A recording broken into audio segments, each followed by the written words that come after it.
আল্লাহ তাআলা মাছি সৃষ্টি করেছেন কেন? আল্লাহ তাআলা মাছি সৃষ্টি করেছেন তার অসীম কুদরত বা ক্ষমতার নিদর্শন হিসাবে এবং মানুষের জন্য পরীক্ষা ও শিক্ষার উদ্দেশ্যে।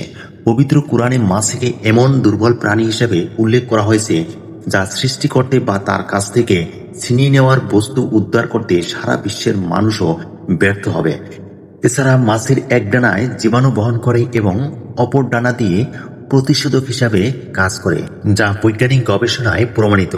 আল্লাহর এক বিস্ময়কর সৃষ্টি এবং প্রকৃতির ভারসাম্য রক্ষায় এটি গুরুত্বপূর্ণ ভূমিকা পালন করে। মাছি সৃষ্টির কারণগুলোর মধ্যে উল্লেখযোগ্য হল ক্ষমতার পরীক্ষা। কোরআনের আলোকে আল্লাহ দেখেছেন যে মানুষ বা মিথ্যা উপাস্য একটি সাধারণ মাছি সৃষ্টি করতেও অক্ষম, যা তার ক্ষমতার অসীমতার প্রমাণ। সতর্কতা ও শিক্ষা।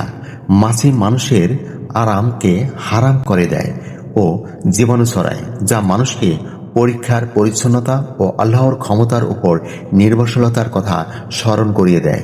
মাছির ডানায় প্রতিষেধক। হাদিসে এসেছে মাছির এক ডানায় রোগ ও অপর ডানায় আরোগ্য থাকে, যা বৈজ্ঞানিক গবেষণায় প্রমাণিত হয়েছে। মাছি পরিবেশের ভারসাম্য রক্ষা করে।